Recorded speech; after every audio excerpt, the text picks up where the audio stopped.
You are not your past. You're you. You're you right now. Like the past you might have done some things you wish you hadn't done. Don't dwell on that. You learn from it, that's fine, but don't dwell on it. Just keep moving. What's your morning routine like? Or do you have a morning routine that you like, or do you just kind of... Fasted cardio is what I like to do, or fasted yoga. That's my most recent thing, is I'm doing either 14 to 16 hours, depending upon what my day looks like. So intermittent fasting. And then I usually either like yoga or running in the morning. Today was running, and then I'll do something in the afternoon, either martial arts related or weightlifting related. Do you drink coffee every morning, like right when you wake up, or? Not always, but I like it. I like these things, these nitros, these caveman nitros. But I like regular coffee too. But I drink water with Himalayan salt in it too. That's one of the first things. Yeah, I put a little lemon in there too. Do that sometimes. Every morning.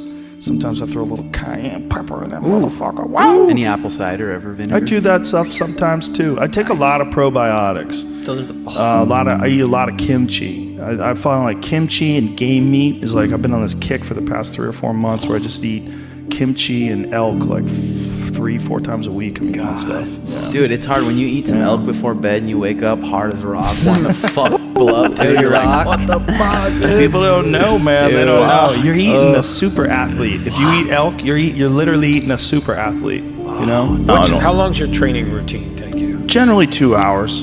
A regular day for me is 2 hours. But it depends. One of the things I do is I use, when it comes to training like with weights and kettlebells, I treat kettlebells like it's a skill. And I think that is something that I learned from Pavel Tsatsouline and studying his Strong First protocol. Mm-hmm. He advocates a long rest period in between workout sets and more repetitions in terms of volume by virtue of the fact that you have larger rest periods. And a lot of people feel like they're being lazy when they do that because they're not pushing themselves. But I push myself doing other things. Right. If you look at the general population and you get a bunch of weak bitches and you get them together, how many of them are going to keep it together? How many of them are going to run every day? How many of them are going to work out every day? Very, very, very few. You're dealing with outliers in particular just by virtue of what you do. How many people are willing to put the work in to achieve this? How many people are going to achieve this physique? Very, very few, right? Thank you. So we're talking about outliers. We're talking about that's what I like. I like outliers. I don't like people like, it's too hard. I can't hear that. The real message is we all started from nowhere. I mean, we all had bullshit jobs. We all felt like losers. But through time and effort, you build a stronger human. You build a stronger body. You build a stronger mind. You build accomplishments and will and momentum. And then you look back and you go, hey man, I'm not washing tables anymore. You know, I'm not washing dishes. I'm not cutting lawns. I'm not digging ditches. Yeah. You know, I'm a different person now. You know, and there's a lot of people out there listening to this. There's so many people that are in that starting point.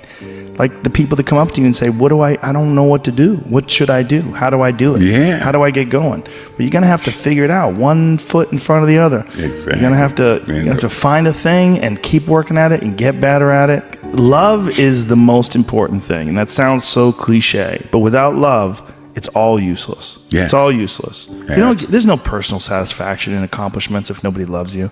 You're not going to enjoy it. Yeah, at least your family. Yeah, everybody. And the more you can spread positive energy, the more people will love you. The more you'll have that community of love. Most men live lives of quiet desperation. It's one of my favorite quotes ever because it's true. And I've been that guy. You're just in this world where you just can't wait to just run away. And how do people get stuck there? How do you think they get stuck there? Bills, like financial bills? Mm-hmm. Right? Yeah, bills and commitment. You have an apartment you have to pay for. You have a car you leased. You have a wife that you have to feed. You have a child you have to raise. You have your mortgage. You have your this. You have your that. And that's where it all comes from. Where do you think opportunity plays into that? Well, the opportunity takes place usually when you're young and you don't have any responsibility. That's when you have your options. Well, your options are severely limited the more you gather responsibilities. Like if I had to, as a 51-year-old father of 3, married man, pays taxes, has a house and a mortgage and a business and all that jazz, if I had to quit everything now and struggle the way I struggled as a stand-up comedian, it would never work. But the only way I could be this person now is if I took that chance when I was 21, when I was dead broke and had my cars repossessed and all that stuff. That's the only way you ever get where you want to go. You have to take a path that's dangerous, and most people want to take the safe path. And the safe path leaves you stuck in quiet desperation almost every time. It's hell.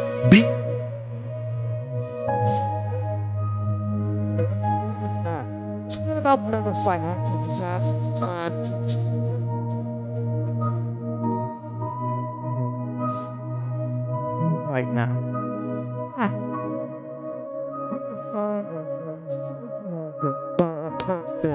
We look at our past and we say, well, that's you are this person right now.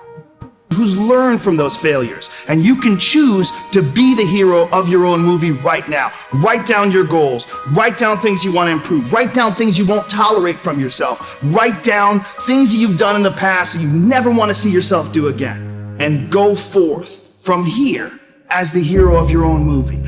Build momentum, build confidence and momentum with each good decision that you make from here on out. You can do it. Anyone can do it. We live in unique times. We live in one of the rarest times in human history where you can choose almost all the input that comes your way. Whether it's the movies that you watch, the books you read, the podcasts you listen to, you can choose to be inspired.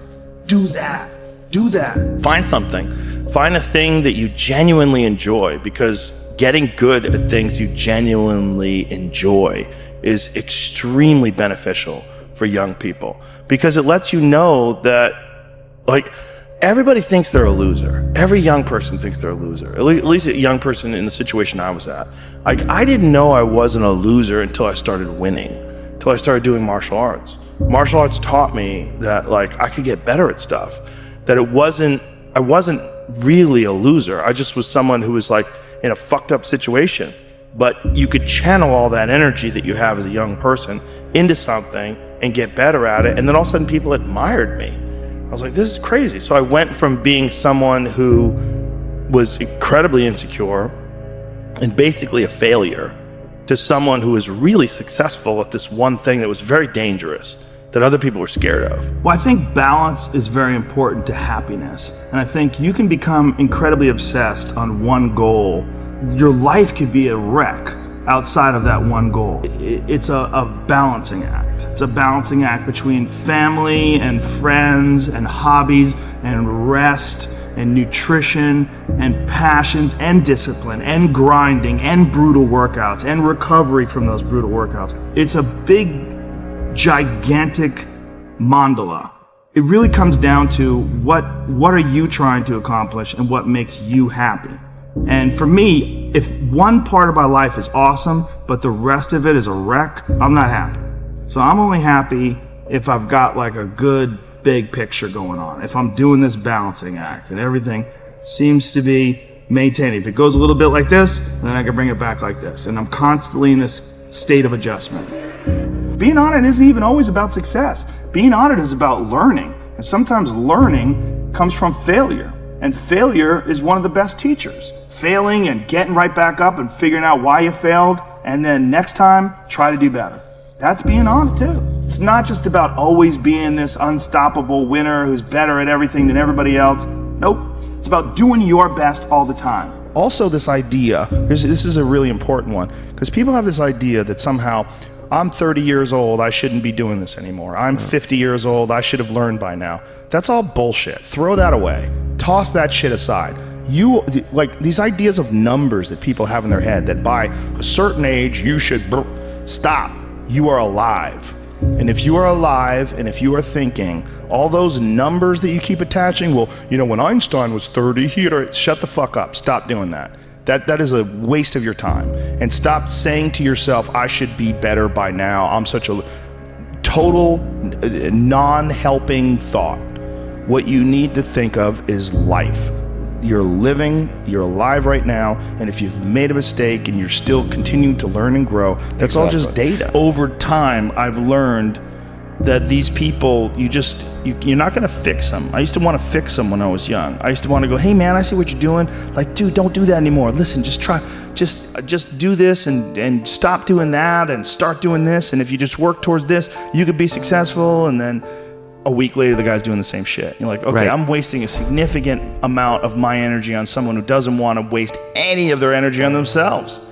And so managing the community and the tribe that you're in, making sure that you're a good member of that tribe, that you're doing your part. When you're around happy, inspirational people that are successful, it makes you feel better and you get inspired. And if you act on that inspiration, your life will be more fulfilled. And it's not just inspirational in terms of financial success, but in terms of doing difficult things, whether it's running 100 miles, it doesn't pay you a goddamn thing other than the wealth of the knowledge that you can push yourself to such an extreme.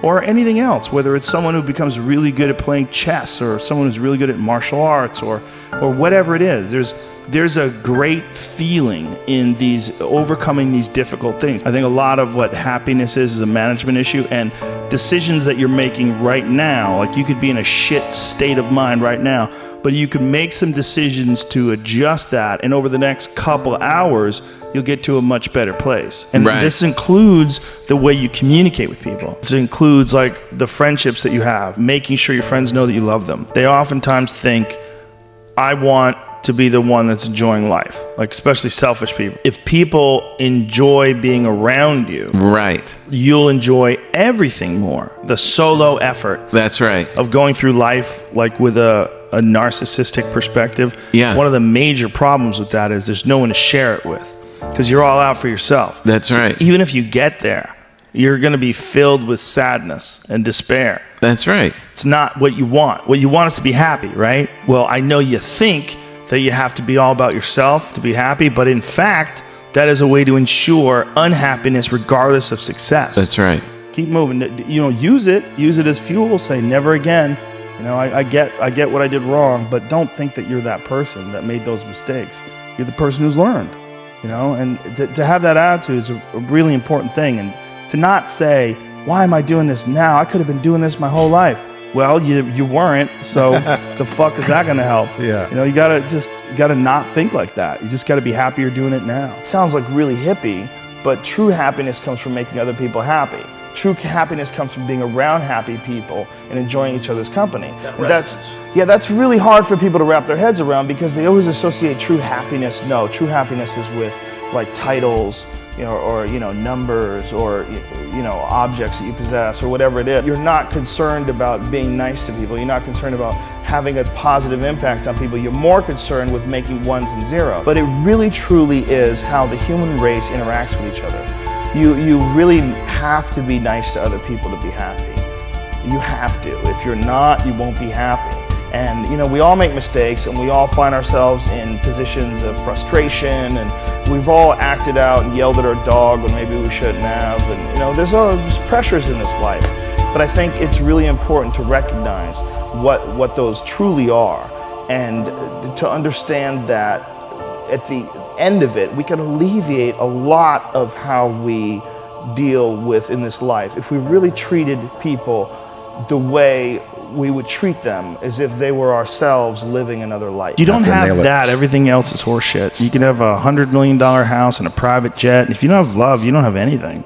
You're missing the key ingredient. That's right. It's like having cement but not having water. You have nothing. It's just hard for people to understand that there's techniques and there's strategies and there's philosophies that can help you steer through this world with a happier life. And that is a big part of it. A big part of it is embracing love and friendship and camaraderie and being nice to people. It's hard for some people because they're not even nice to themselves. I think everyone looks forward to this utopian time where whatever motivates them, drives them, freaks them out right now can be set aside, the work is done, and you can just sort of like watch the sunset over the pond. And the problem is this utopian vision of the future that we have is probably a carrot that's on a stick that we'll just never reach.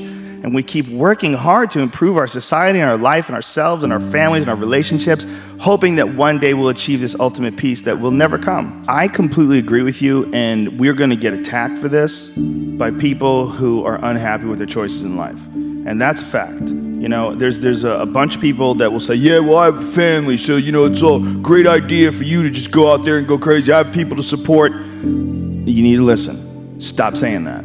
Stop saying any of those things. Every single person who has ever done anything worthwhile or exceptional or difficult or extraordinary, anyone, whether it's great artists or authors or mathematicians or whatever the fuck it is, everyone encounters difficulties. There is no easy road. It does not exist. It is impossible. Everyone has issues. If you have time to pursue a hobby, if you have time to do anything in your life, you can better yourself. And here's one way you never better yourself. When you come up with excuses for why other people are successful and you're not. That shit is fucking dangerous. When you give yourself an escape. Yeah, well, that's easy for you to say. You know, you do this, you do. Trust me. Everybody has a hard road. We all go through hard times. We all go through depression. We all go through doubt and then moments in your life where it's really fucking difficult and you're trying to figure out what the fuck your path is going to be. It's hard as shit.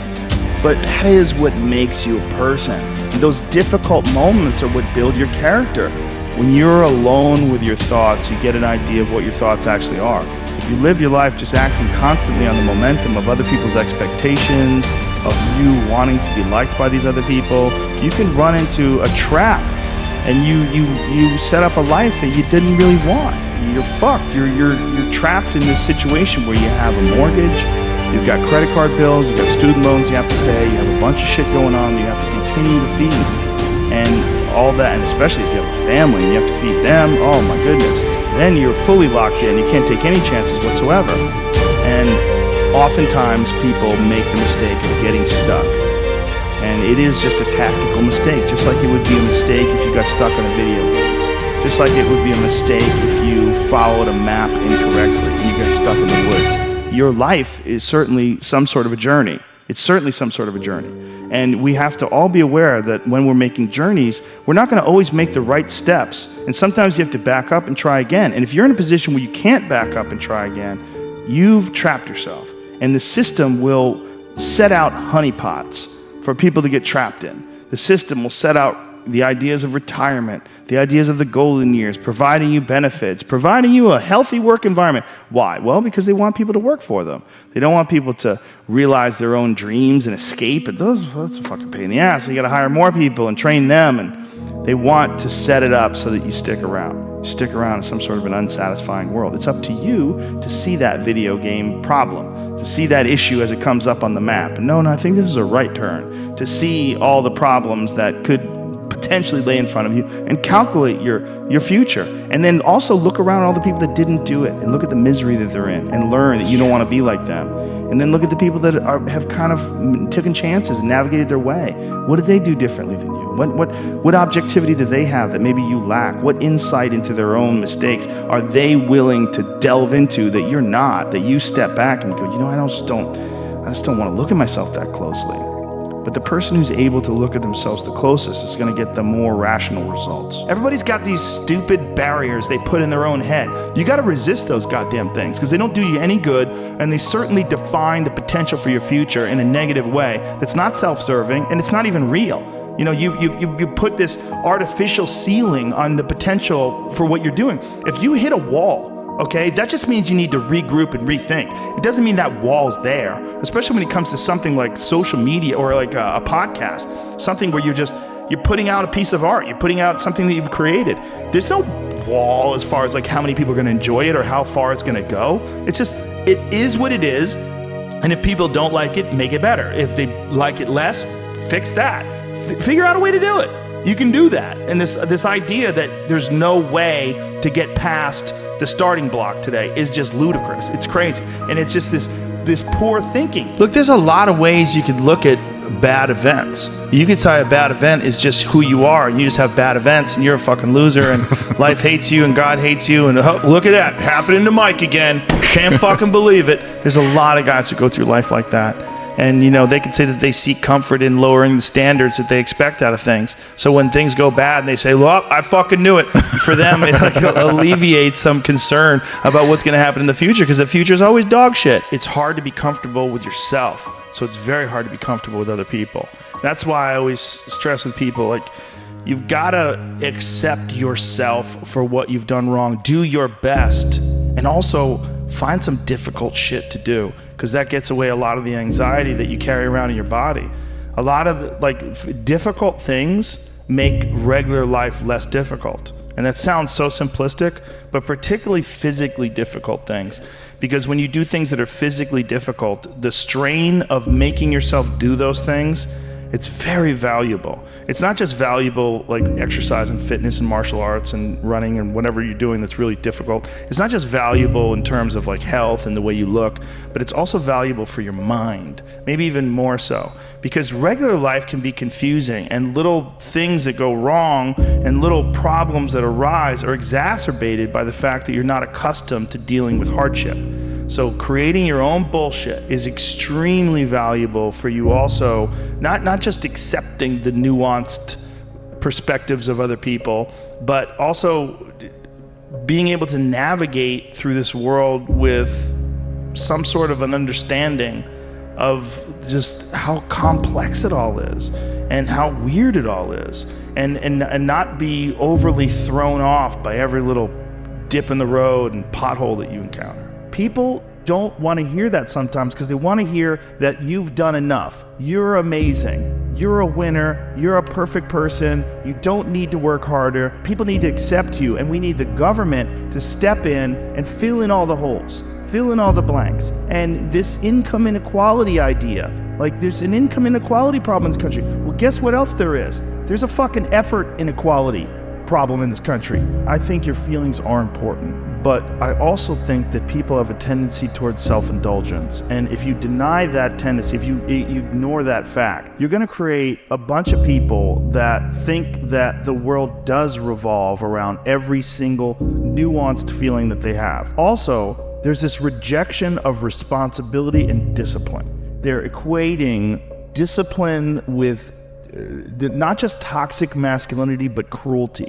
That, you know, you're cruel if you impose discipline or if you encourage discipline. You know, I follow Jocko Willink's advice. Discipline equals freedom. And I think that's real. And I think that if you can figure out a way to work hard, you will feel satisfaction from the results of that work. It makes you feel better. For a society that's so concerned with feelings, you should be looking at all the different ways that the life that you choose affects the way you feel about things. And if you have really accomplished goals and actually exerted discipline, done things that were difficult to do that you didn't necessarily want to do, but you knew had long-term benefits, that is a part of being like an actualized human. That's a part of being a man. It's a part of being a person who accomplishes things in life. And we're all engaged in this weird idea. And this weird idea is that you work and you get a certain amount of money for that, but the money's not proportionate to effort. It's proportionate to your thought process, how you find your way through things, problem solving. It's basically a puzzle. And some people find an easy path to that puzzle. You invent something amazing, and then you're insanely wealthy. And people say, well, that's not fair. But it's not about fair. It's about reality. There's a thing that happened. And this one thing that this person created, he sold 1 billion units of this thing, and now he's got a shit ton of money. If you want a shit ton of money, you should figure out how to sell 1 billion units of something. And people are like, but that's that is reality. It's an uncomfortable reality for a person with no money and no success and no idea for a product that you're going to sell 1 billion units. People don't want to hear that sometimes, because they want to hear that you've done enough. You're amazing. You're a winner. You're a perfect person. You don't need to work harder. People need to accept you, and we need the government to step in and fill in all the holes, Fill in all the blanks. And this income inequality idea, like there's an income inequality problem in this country. Well, guess what else there is? There's a fucking effort inequality problem in this country. Some people don't put forth as much effort. Does that mean that everybody should work 12 hours a day, 7 days a week? No, it doesn't. It doesn't mean that. But it does mean that you probably can do more. You can probably work harder or think harder. And if you do that, you will be rewarded with success. Not always, because there's a lot of complications to life and you gotta figure your way through these things, and a lot of times you're gonna try things and fail. Somebody's gotta say that, because if people don't hear it, they're gonna get a bad job. They're gonna waste their fucking life. Folks, it ain't about that. It ain't about the guy who tries buying a clean car when you're dirty. It's not his fault. It's you should figure out how to be clean. You should figure out how to do a job that doesn't involve you walking in mud all day. And that's possible, because somebody else has done it. It doesn't mean, I don't buy the idea that, you know, the society the way it is right now, it has to be this way. Someone's always gonna have to work at Burger King. Someone's always gonna have to, I don't buy that. I think people are pretty flexible. If you look at the broad spectrum of humans and human behavior from different cultures all over the world, it's pretty obvious to me that there's a lot of different ways that people can act. We don't have to have fast food workers. We don't have to have people who work jobs. We don't have to. We just need to figure out how to restructure society so everybody somehow or another plays a part, has something to contribute, has something to share. I mean, that's what a real society is supposed to be like. I give you some coconuts, you give me some fish, you know, we make a deal, and you do it back and forth and left and right. And when there's nothing to contribute, then you start looking, the president needs to give us jobs. We need jobs. So instead of something to contribute, you just find something to do with your time.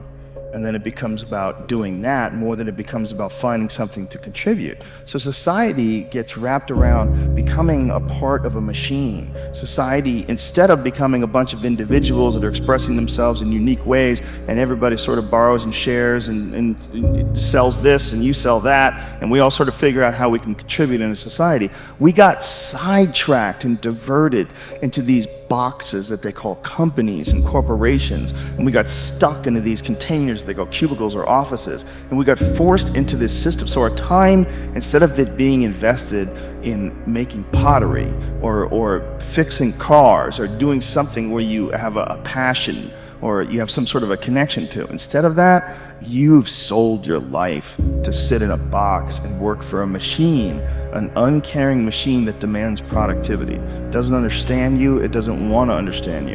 It has a bunch of very strict things in order to keep the humor at a minimum in the office, just in case one of you kids says some stupid sex jokes that gets them sued and they have to give somebody $1 million. So get it together, and this is your life now. No natural behavior. Everybody's wearing clothes they don't want to wear. Everybody's showing up and doing something they don't want to do, they have no connection to. That's the problem with our society.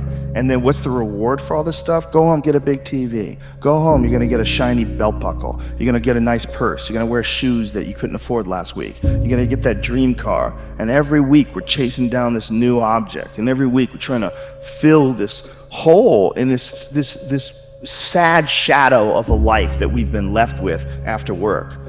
That you work 8 to whatever hours a day plus commuting, and then you're like this. And that's your life. That's your real fucking life. All that other stuff is not your life anymore. All that other stuff is work. And most of us have committed to that. I know you've been there before, and I've been there before. And we understand that it's trapped because we got out of it. But for the people that are in it, a lot of times they don't even understand it's a trap. They just think it's a good job. They think they got dental.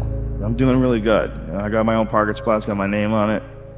And you're just a piece of a heartless, shitty machine that makes money. I think everyone looks forward to this utopian time where whatever motivates them, drives them, freaks them out right now can be set aside, the work is done, and you can just sort of like watch the sunset over the pond. And the problem is this utopian vision of the future that we have is probably a carrot that's on a stick that we'll just never reach. And we keep working hard to improve our society and our life and ourselves and our families and our relationships, hoping that one day we'll achieve this ultimate peace that will never come. When you're alone with your thoughts, you get an idea of what your thoughts actually are. If you live your life just acting constantly on the momentum of other people's expectations, of you wanting to be liked by these other people, you can run into a trap, and you set up a life that you didn't really want. You're trapped in this situation where you have a mortgage, you've got credit card bills, you've got student loans you have to pay, you have a bunch of shit going on that you have to continue to feed. And all that, and especially if you have a family and you have to feed them, oh my goodness, then you're fully locked in. You can't take any chances whatsoever. And oftentimes people make the mistake of getting stuck. And it is just a tactical mistake, just like it would be a mistake if you got stuck on a video game. Just like it would be a mistake if you followed a map incorrectly and you got stuck in the woods. Your life is certainly some sort of a journey. It's certainly some sort of a journey. And we have to all be aware that when we're making journeys, we're not going to always make the right steps. And sometimes you have to back up and try again. And if you're in a position where you can't back up and try again, you've trapped yourself. And the system will set out honeypots for people to get trapped in. The system will set out the ideas of retirement, the ideas of the golden years, providing you benefits, providing you a healthy work environment. Why? Well, because they want people to work for them. They don't want people to realize their own dreams and escape. But that's a pain in the ass. You got to hire more people and train them. And they want to set it up so that you stick around. Stick around in some sort of an unsatisfying world. It's up to you to see that video game problem, to see that issue as it comes up on the map. No, I think this is a right turn. To see all the problems that could potentially lay in front of you and calculate your future. And then also look around at all the people that didn't do it and look at the misery that they're in and learn that you don't want to be like them. And then look at the people that have kind of taken chances and navigated their way. What did they do differently than you? What objectivity do they have that maybe you lack? What insight into their own mistakes are they willing to delve into that you're not, that you step back and go, I just don't want to look at myself that closely. But the person who's able to look at themselves the closest is going to get the more rational results. I completely agree with you, and we're going to get attacked for this by people who are unhappy with their choices in life. And that's a fact. There's a bunch of people that will say, yeah, well, I have a family, so, it's a great idea for you to just go out there and go crazy. I have people to support. You need to listen. Stop saying that.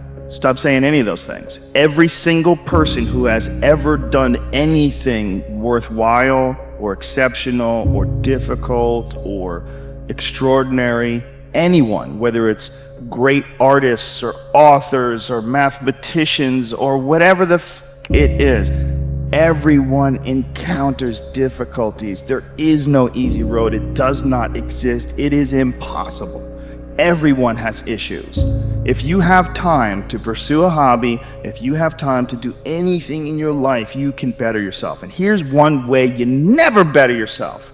When you come up with excuses for why other people are successful and you're not. That shit is fucking dangerous. When you give yourself an escape. Yeah, well, that's easy for you to say. You do this, you do. Trust me. Everybody has a hard road. We all go through hard times. We all go through depression. We all go through doubt and then moments in your life where it's really fucking difficult and you're trying to figure out what your path is going to be. It's hard as shit. But that is what makes you a person. And those difficult moments are what build your character.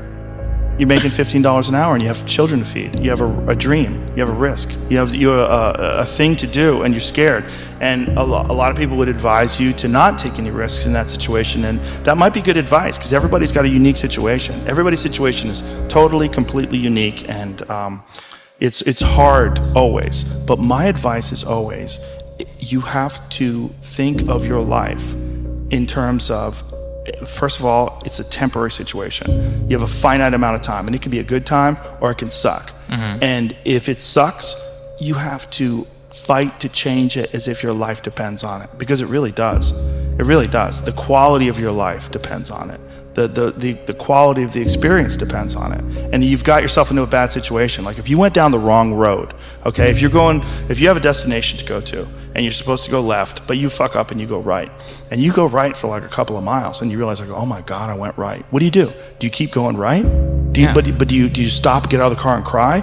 No, you realize like, oh my God, it's gonna take me hours and hours and hours to go back and turn around and turn back. Yeah, that's what you gotta do. You gotta get better the same way you got sick. Mm-hmm. You've been living your life, and if you've been living your life with a bad diet, or with a bad mindset, or you've been living like blaming other people for your failures, you've got to recognize that those things are not serving you well, and you have to back up and you have to go left. You have to go the right way. You have to figure out a way to get on the right path. And for a lot of people, that kind of change and that kind of alteration of these comfort patterns that people fall into is extremely difficult to do. But you've got to do it. You've got to do it. It's the only way to do it. Wondering why other people's success, or wondering why other people are successful, is the refuge of losers. It's a loser mentality. It's a loser occupation. It's a loser practice, because you're wondering why other people are successful. Like, who gives a you can say you think it sucks, but to spend time wondering why someone is successful and hating on someone for being successful, it doesn't do any good. It's like, what is that old expression that jealousy is, it's a poison that does the opposite of its intended? Oh, right. It doesn't affect the other person at all, but it poisons yourself. It wastes your energy and time. And everybody's different. Everybody's similar, but everybody's different. And your attitude has a giant effect, not just on your life, but on other people's lives around you. That's the other thing about it. Those I can't catch a break guys, get them the fuck away from me. I can't be around those guys. I don't want to hear that shit.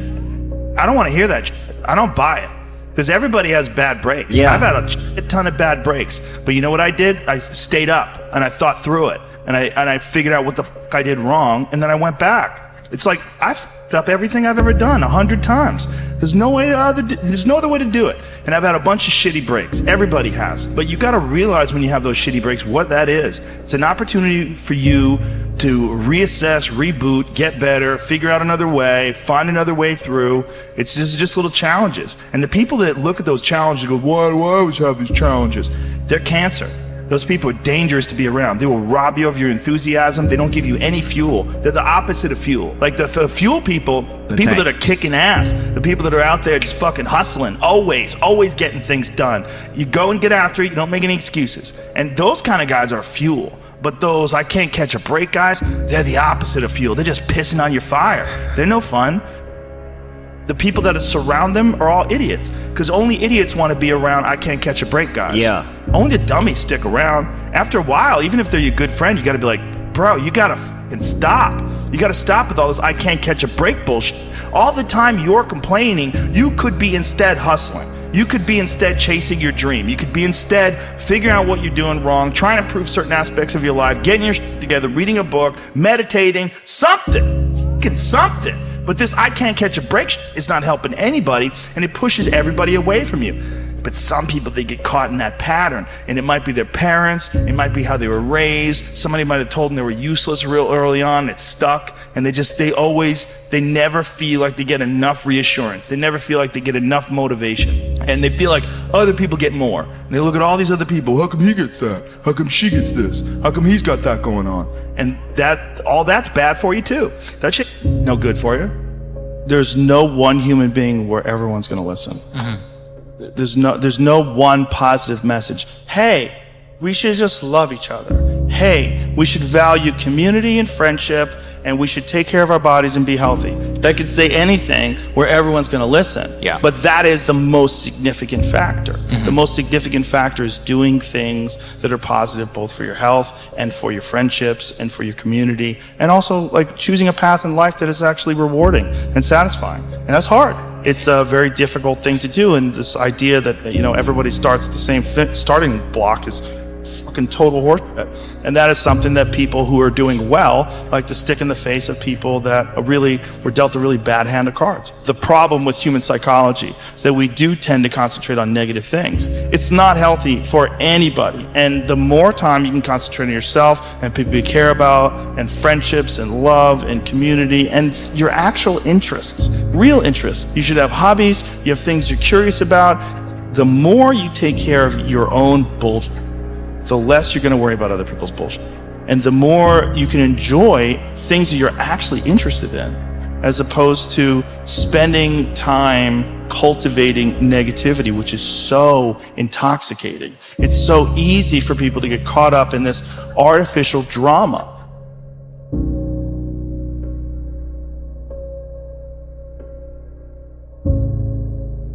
this thing that we all have, everyone has, not just me, I mean everybody that does anything has.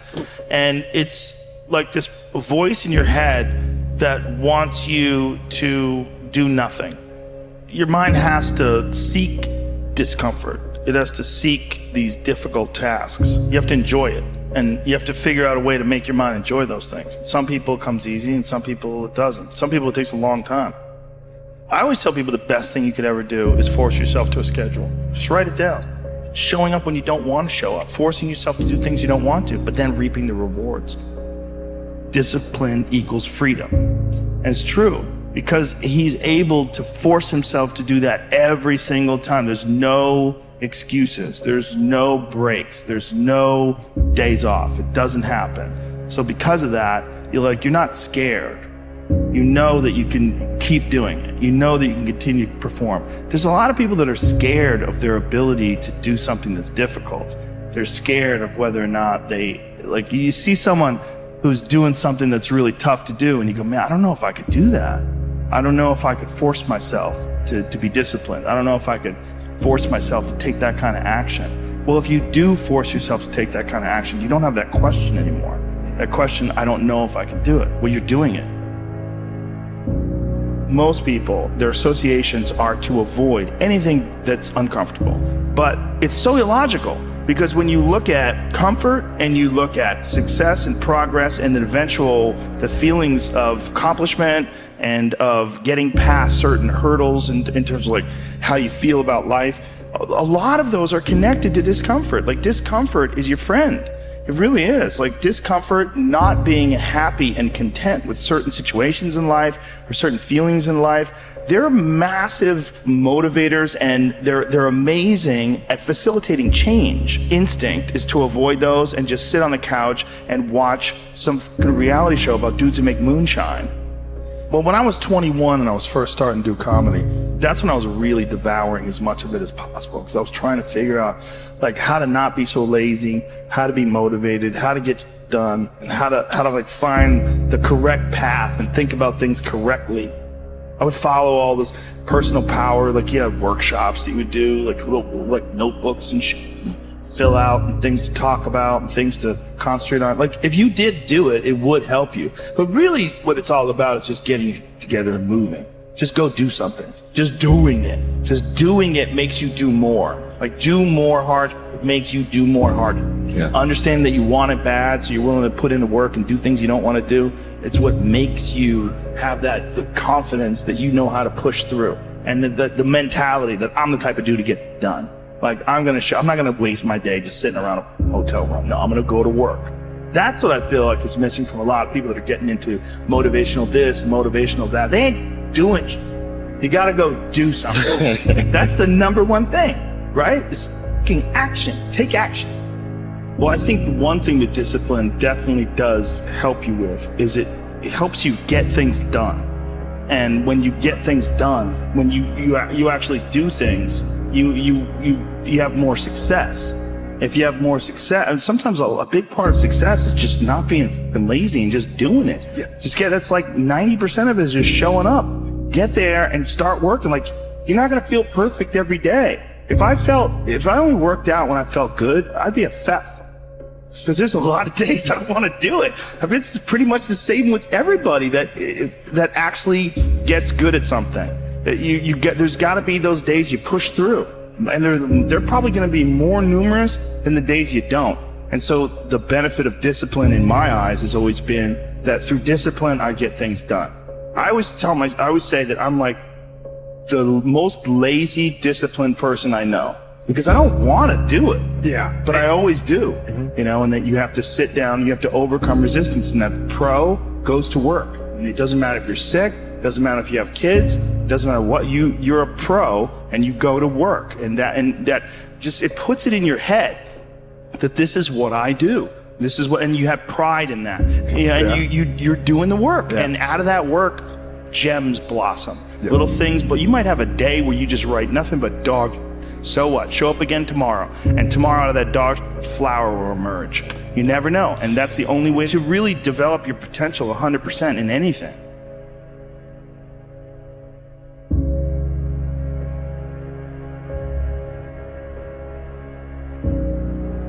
one of the worst decisions a man can make, I can only speak for men, obviously, is to be comfortable. I don't think you should try to be comfortable. I think what you should try to do is try to earn comfort. And if you can get a day off where you've worked hard and you've accomplished goals, that day off will be so sweet. Through difficult tasks, you learn an incredible amount about yourself. And through the fire of competition, you get to understand motivation. You get to understand the resistance that you have inside your mind to doing hard work. You get to understand the rewards of discipline. Like, you don't truly appreciate relaxation unless you've worked hard. And that is the yin and the yang of life. Understanding that you can achieve those goals, it's going to be difficult, you're going to push through the difficulty, and then you're going to understand what difficulty truly is and how much of it is just mental, how much of it is just in your mind, this adversity to difficult task or to struggle. You know, and a lot of people have that. They're scared. They're scared of complications. They're scared of failure. Failure is a big one that people are afraid of, but failure is one of the most important things you could ever have. I think failure teaches you things that you don't learn from success. I think failure gives you an opportunity for self-examination. It also gives you a feeling that is very uncomfortable. And that very uncomfortable feeling helps you grow. And don't look at these failures as like proof that you suck. Look at them as opportunities for growth. Look at them as opportunities to be motivated to do better. We have been fed this line of horseshit that you're supposed to seek comfort, and I don't think you are.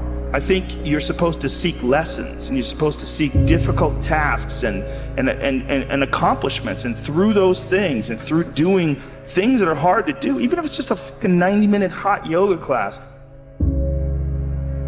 What I tell people is the best advice that I've ever heard, it's the best advice I ever came up with, is that live your life like you're the hero in your movie. And right now is when the fucking movie starts and your life is a shitbag disaster, like every fucking Arnold Schwarzenegger movie where he wakes up and makes a blender full of pizza and ice cream, and that's what you know what I mean? Yeah. Those guys where they're like on the brink, they put the gun in their mouth and they put it down because you see a photo of their daughter. Pretend that's you. Pretend you are, right now, you're in the part of the movie that starts and it shows you as a fucking loser. And just decide not to be a loser anymore. Live your life like there's a documentary crew following you around and you are analyzing your own behavior. Do what you would want to do so that your kids one day would look back at it and see that documentary and look on it with pride. Like, wow, my dad was a bad motherfucker. He really did what he had to do. Wow, my mom really got her shit together. I love a success story, but even more than a success story, I like a dude who his life up and then gets it back together again story. Those are my favorite stories. And the way to do that, you gotta write it down. You gotta think that you are the hero in your own fucking movie, and then you gotta sit down and you gotta write it down. Write down what you need to do. I mean, that Nike slogan, just do it, it's one of the greatest slogans of all time. So true. Get out there and go fucking do something. Just go. And then in the middle of doing it, it'll become easy. Even if it's not easy, even if it's hard, it's easier than not doing it and wishing that you had done it. So you obviously can do it. Can you do it tomorrow? You did it today. Or can you do it tomorrow? Just do it. A lot of people say, oh, I just want to sort of, they're kind of dabbling in the idea of improving themselves. And the real way to do it is you got to write down what the fuck you want and then go after it. If you decide, I'm going to get down to bang, I'm going to do this, I'm going to run a marathon in less than 5 hours, I'm going to, whatever the fuck it is, you got to write that shit down and go for it. Well, my workout, I schedule every Sunday. I schedule everything that I'm going to do during the week. I say I have to do yoga 2 times this week. I have to lift weights 3 times this week. I have to run twice this week. And however I fit that in, I fit that in. But I owe those things. And you don't need 2.5 hours. You can get a great workout in 40 minutes. And that's all you need for the whole day. 100%.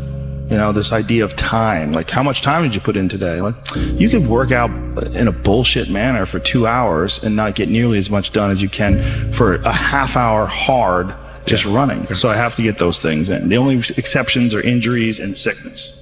I do everything that I can to put my body and my brain in a good place so that I'm keeping my engine smooth. I'm changing my oil, I'm changing my spark plugs, I'm making sure that it's operating. I mean, it's not going to be perfect, but I know that I've done my best to keep it working the best that it can.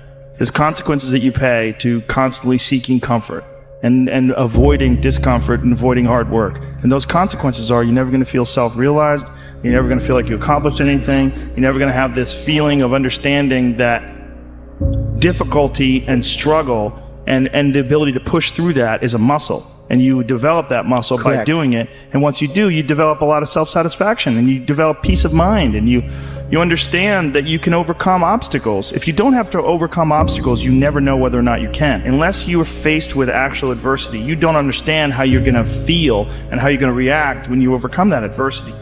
Things that are difficult, when you do these difficult things, you're stressing your mind, or I should say, not even stressing your mind, exercising your mind and exercising your body's ability to manage intense situations. It's hard. It's very difficult. It's very testing. And in doing so, you lessen the stress of regular life. The more stressful situations that I experience, the more I understand what they are and the more I can relax.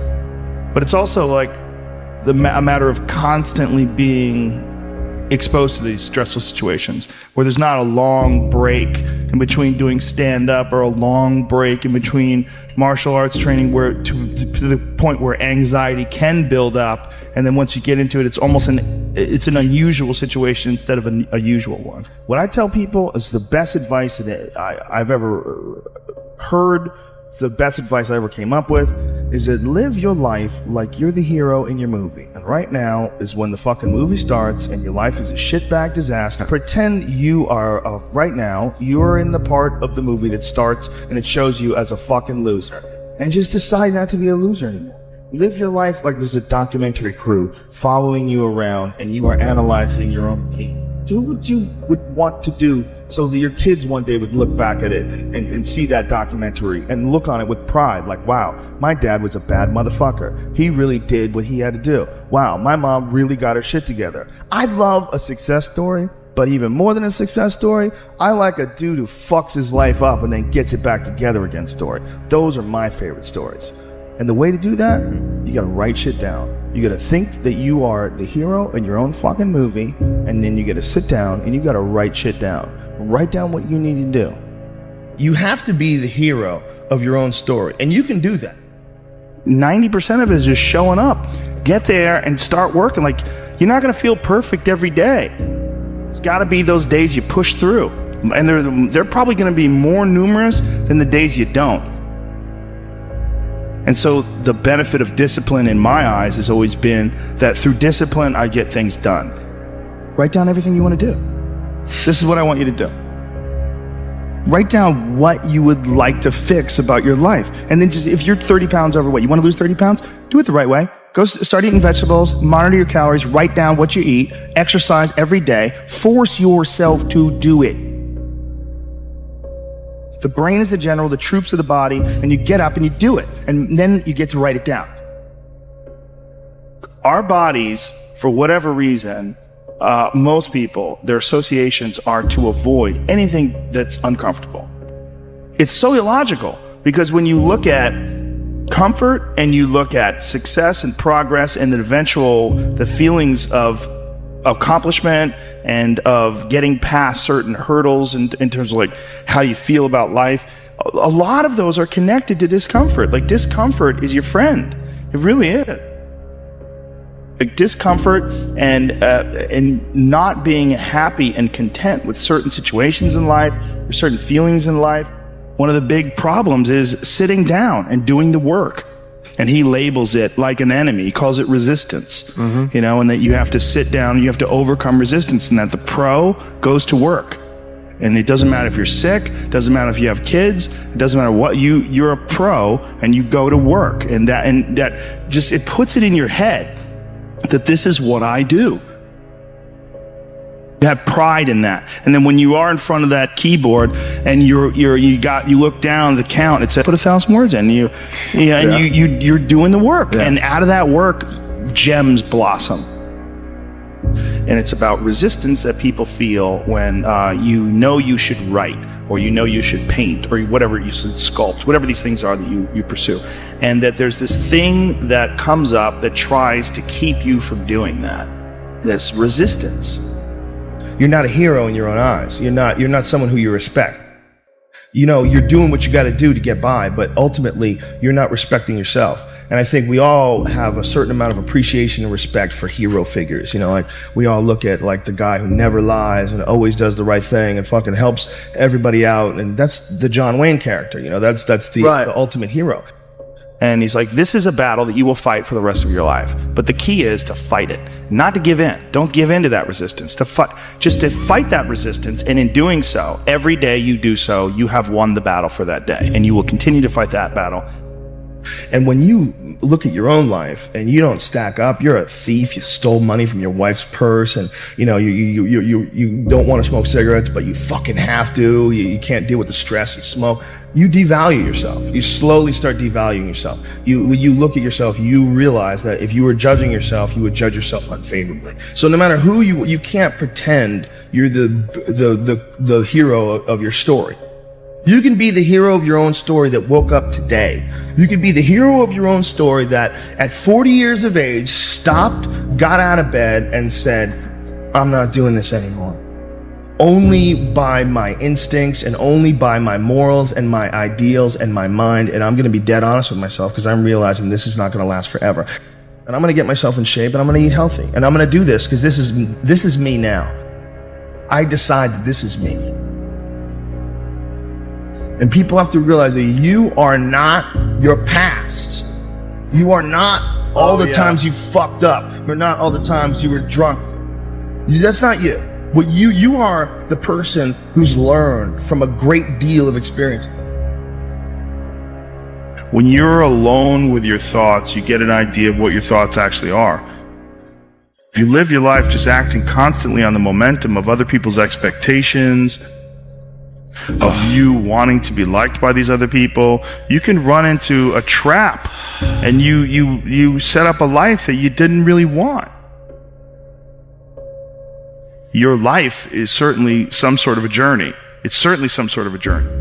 You're trapped in this situation where you have a mortgage, you've got credit card bills, you've got student loans you have to pay, you have a bunch of shit going on that you have to continue to feed. And all that, and especially if you have a family and you have to feed them, oh my goodness. Then you're fully locked in. You can't take any chances whatsoever. And oftentimes people make the mistake of getting stuck. And it is just a tactical mistake, just like it would be a mistake if you got stuck on a video game. Just like it would be a mistake if you followed a map incorrectly and you get stuck in the woods. Your life is certainly some sort of a journey. It's certainly some sort of a journey. And we have to all be aware that when we're making journeys, we're not going to always make the right steps. And sometimes you have to back up and try again. And if you're in a position where you can't back up and try again, you've trapped yourself. Because people define themselves by the past. Instead of thinking about who they are now, instead of they still look back at a mistake they made and don't just get past that mistake, grow and learn, but dwell on it. Think it defines them. I mean, there's definitely pitfalls in life. You're gonna run into them. We all are. No, you can learn and grow if you survive. Somewhere along the line, they didn't face enough of the adversity to realize that there's sometimes you just gotta get up and get shit done. There's sometimes where you have to fucking pull yourself up and you have to push forward even if you want to stay in bed. Having that safety net just provided him with a way to stay in bed. Kept him weak. Have an opportunity. Every time things go wrong, every time things feel terrible, you have an opportunity to learn from whatever makes you feel terrible and never allow it to happen again. Push forward. The system will set out honeypots for people to get trapped in. The system will set out the ideas of retirement, the ideas of the golden years, providing you benefits, providing you a healthy work environment. Why? Well, because they want people to work for them. They don't want people to realize their own dreams and escape. They want to set it up so that you stick around. Stick around in some sort of an unsatisfying world. It's up to you to see that video game problem, to see that issue as it comes up on the map. No, I think this is a right turn. To see all the problems that could potentially lay in front of you and calculate your future. And then also look around at all the people that didn't do it and look at the misery that they're in and learn that you don't want to be like them. And most people get stuck in these patterns, or they define themselves as a person who doesn't follow through on their ideas, or a person who doesn't pursue their real interests and loves. You define yourself by that. Well, I guess when I start things and I quit. No, you don't. No, you have started things and you quit. and it gives you a horrible sense of regret that's made you define yourself by that. You don't have to do that. If I look back on anything I've ever done, mistakes I've ever made, paths that something that I put out that I didn't quite think, man, maybe I just waited 3 months before I released that, or maybe I should have, re-edited that blog post a couple more times before I put it online, or things that I've done have driven me crazy, but yelling at someone I didn't have to yell at them for, whatever. But the most important thing is always for all people to recognize that you're not who you were a year ago. You're not who you were 5 years ago. You're not who you were last week. So you got to regulate how much you dwell on regrets of the past. You really got to be careful. It's also directly proportionate to the amount of hardships that people face in life, their ability to face hardships. And there's a lot of folks that live life on a cushy cloud of marshmallows and bullshit, and then one day something goes wrong. And then look at the people that have kind of taken chances and navigated their way. What did they do differently than you? What insight into their own mistakes are they willing to delve into that you're not, that you step back and you go, I just don't want to look at myself that closely. But the person who's able to look at themselves the closest is going to get the more rational results. There's a great feeling in overcoming these difficult things, because life is never this just constant state of, I'm at a 9 all day, and when I'm with my wife, I hit 10. Yay! And I stay like that. That's not real. It all comes from life lessons, and the lessons are learned through struggle. And I think that there's a lot of people out there that think somehow or another you're going to get to some place where you're living in silk sheets and you're getting your toes done while someone's dropping grapes into your mouth. I don't want that. I've never wanted that. That guy's not going to be happy. You have been fed this line of horseshit that you're supposed to seek comfort. And I don't think you are. I think you're supposed to seek lessons, and you're supposed to seek difficult tasks and accomplishments. And through those things, and through doing things that are hard to do. Because if I just think, well, tomorrow I'm just going to coast and eat Twinkies and watch TV. Oh, hello, sadness, my old friend. Hello, depression. And we can pretend that we're something other than what we really are. And we can pretend, me, man, I'm just cool, just chilling, doing nothing.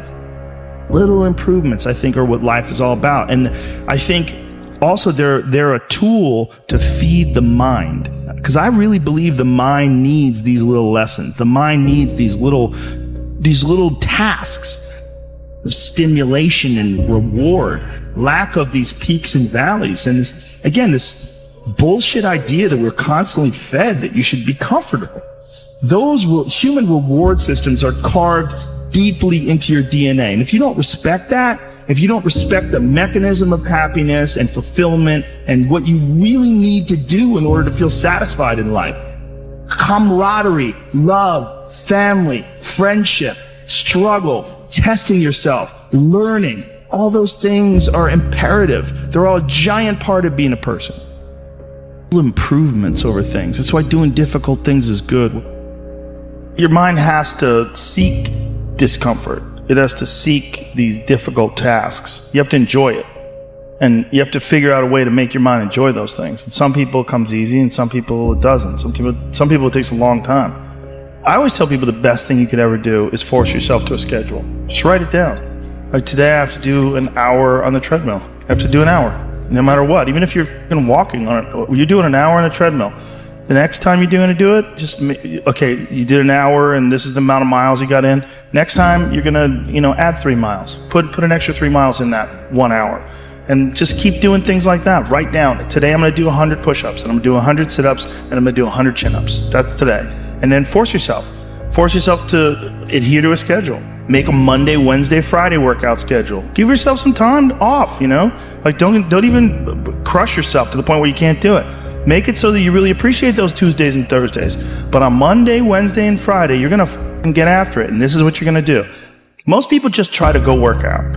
And you're kind of aimless, and you show up, and you pick up the jump rope, and you jump a little rope, maybe you hit the heavy bag a little bit, maybe you do some curls, but you don't really have an aim. That's why people like to hire trainers, because a trainer will tell you what to do. Well, you can tell yourself what to do. If you don't have money for a trainer, you don't even have to have equipment. With bodyweight squats, sit-ups, chin-ups, push-ups, you could give yourself a brutal full body weight workout. And you can find these for free on YouTube. There's a ton of them.